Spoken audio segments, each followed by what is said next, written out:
स्वागत है आप सभी का एसकेएम फाउंडेशन एकेडमी में। आज हमारे पास कुछ जरूरी तथ्य हैं जो मानव शरीर से संबंधित है। तो आइए उन प्रश्नों को देख लेते हैं।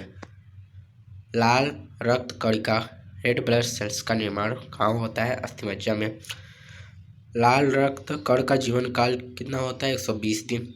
श्वेत रक्त कणिका का जीवन काल 1 से 4 दिन तक होता है। श्वेत रक्त कणिका व्हाइट ब्लड कार्पोसेल्स को कहा जाता है ल्यूकोसाइट।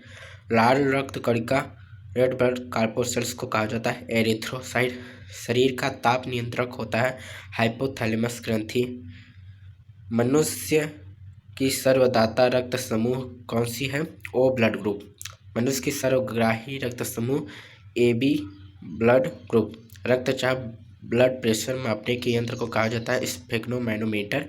ब्लड बैंक कहा जाता है अस्थिमज्जा। यहाँ पे जो प्लीहा दिया गया है वो गलत दिया है।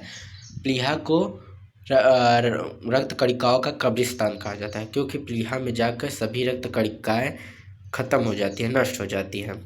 और जो ब्लड बैंक होता है, जहाँ पे रक्त कणिकाओं का निर्माण होता है, वो अस्थिमज्जा होती है। तो यहाँ पे ब्लड बैंक कहलाता है अस्थिमज्जा, बोन मैरो। भोजन का पाचन प्रारंभ होता है तो मुख से ही भोजन का पाचन प्रारंभ हो जाता है। पचे हुए भोजन का अवशोषण जो होता है वो छोटी आंत में होता है। पित्त स्रावित होता है यकृत द्वारा। विटामिन ए संचित होता है यकृत में। शरीर की सबसे बड़ी ग्रंथि राजस्थ ग्रंथि लीवर को कहा जाता है। सबसे छोटी ग्रंथि मास्टर ग्रंथि को पिट्यूटरी ग्रंथि को कहा जाता है, जो हमारे मस्तिष्क में पाई जाती हैं। मनुष्य में पसलियों रिब्स की संख्या 12 जोड़ी होती है। शरीर में हड्डियों की कुल संख्या 206 होती है। शरीर में मांसपेशियों की कुल संख्या 639 होती है। लार में पाए जाने वाला एंजाइम जो होता है वो टाइलिन होता है।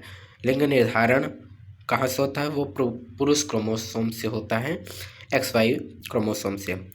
मनुष्य का हृदय जो होता है वो 4 कोष्ठी होता है, मतलब 2 अलिंद 2 निलय। शरीर में गुणसूत्रों की संख्या पाई जाती है 46। शरीर का सबसे बड़ा अंग डाइजेस्ट ऑर्गन है त्वचा। शरीर की सबसे बड़ी कोशिका तंत्रिका तंत्र। शरीर में अमीनो अम्लों की संख्या 22। शरीर में प्रतिदिन मूत्र यूरिन बनता है 1.5 लीटर, यानी कि 1.5 लीटर।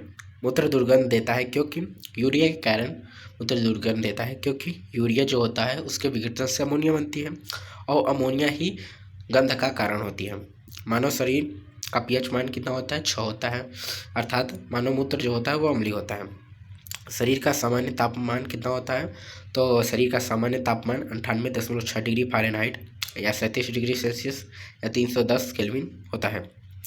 मानव शरीर में जो टिबिया नामक हड्डी होती है वो कहाँ पे पाई जाती है? वो पैरों में पाई जाती है।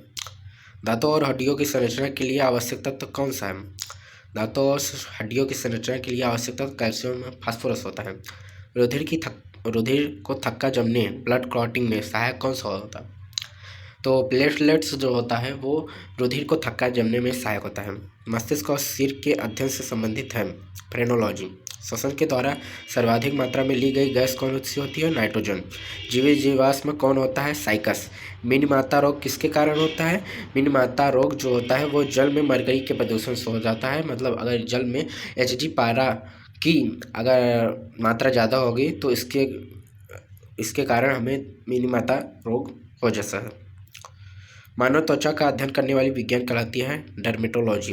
कीड़ों के अध्ययन करने वाली विज्ञान को कहा जाता है एंटोमोलॉजी। पित्त किस अंग के द्वारा पैदा किया जाता है? यकृत के द्वारा। तो आपको बता दें कि जो पित्त होता है वो यकृत के द्वारा पैदा किया जाता है, और मतलब इसी के द्वारा बनता है। यकृत पित्त को बनाकर एक थैली जिसे पित्ताशय कहते हैं उसमें संग्रहित करती है। पित्ताशय में सारा पित्त संग्रहित रहता है और समय समय पे अमाशय में पित्त को स्रावित कर दिया जाता है। अगला क्वेश्चन, मानव शरीर में रुधिर बैंक का कार्य कौन करता है? तो तिल्ली। शरीर में हीमोग्लोबिन का कार्य होता है। हीमोग्लोबिन का क्या कार्य होता है ना? तो ऑक्सीजन का परिवहन करता है। हीमोग्लोबिन में क्या होता है? हीमोग्लोबिन जो होता है वो लोहे का उप सहसंयोजक यौगिक होता है, जिसका केंद्रीय धातु परमाणु जो होता है वो आयरन होता है। मानव शरीर में खून किसकी उपस्थिति के कारण नहीं जमता? हेपेरिन।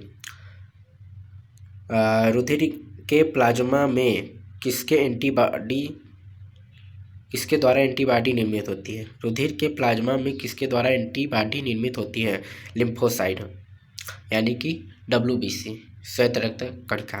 लाल रक्त कणिकाओं RBC का शमशान कहा जाता है प्लीहा। हमने आपको पहले ही बताया कि जो प्लीहा होता है वहाँ पे जितनी भी रक्त कणिकाएँ होती है, चाहे प्लेटलेट्स, चाहे WBC, चाहे RBC, वहाँ पे जाकर वो नष्ट हो जाती है, इसलिए उसे रक्त कणिकाओं का कब्र स्थान कहा जाता है। इसलिए जो RBC होगी या WBC होगा या प्लेटलेट्स होगा वो प्लीहा में जाकर नष्ट हो जाती है, इसलिए उसे रक्त कणिकाओं का शमशान कहा जाता है। केब्स चक्र में किसका संश्लेषण होता है? तो पायरुविक अम्ल का होता है। मानव शरीर में यूरिया का निर्माण कहाँ होता है? तो यकृत में होता है। रक्त में अशुद्धियाँ किस अंग में जाकर छनती है? वृक्क में जाकर छनती है। श्वसन की क्रिया कहाँ संपन्न होती है? श्वसन की क्रिया जो होती है वो माइटोकॉन्ड्रिया में संपन्न होती है। तो इस भाग के लिए इतना ही, मिलते हैं किसी नेक्स्ट वीडियो में, तब तक के लिए धन्यवाद।